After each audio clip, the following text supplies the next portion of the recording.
Aujourd'hui, alors que nous évaluons notre progression à mi-parcours de la SNEC 2, il est crucial de reconnaître le rôle essentiel de la société civile sénégalaise dans la mise en œuvre de ces politiques. Nous vous félicitons pour votre leadership et surtout l'engagement de la Direction de l'équité et l'égalité des genres à assurer une coordination pour la prise en compte des statistiques du genre dans les statistiques. Ces efforts de coordination ont permis l'intégration de la composante genre à la stratégie nationale de développement des statistiques et de la démographie, la réalisation du rapport genre au niveau des ODD,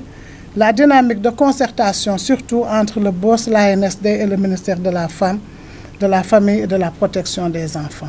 L'implication aussi des collectivités territoriales dans la prise en compte du genre dans tous les processus de planification. L'évaluation à mi-parcours de la SNEG marque une étape importante dans son appropriation et sa mise en œuvre adéquate et performante. Cette évaluation permet de poser un regard à la fois critique et constructif sur les progrès réalisés, les obstacles persistants et les défis tenaces.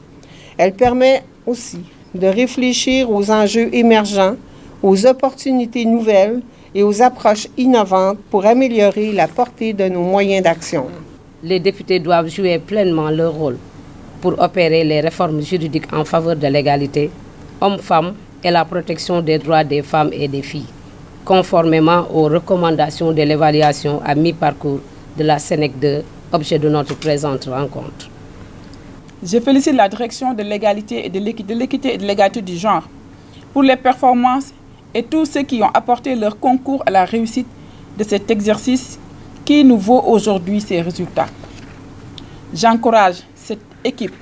et tous les jeunes du ministère à s'inspirer de l'exemple de dévouement et d'abnégation de notre regretté secrétaire général, qui a suivi tout le processus technique d'évaluation jusqu'à la programmation de cet atelier. Mesdames et messieurs, en vous exprimant ainsi toute ma satisfaction sur le bon déroulement du processus et les résultats auxquels il a été débouché, je réitère mes remerciements à toutes les institutions pour leur soutien constant et leur fructueuse collaboration. Dans la même foulée, je renouvelle mes vives félicitations aux partenaires techniques et financiers qui ont particulièrement appuyé tout le processus et qui, je l'espère, ne ménageront aucun effort pour accompagner davantage la mise en œuvre de la nouvelle feuille de route.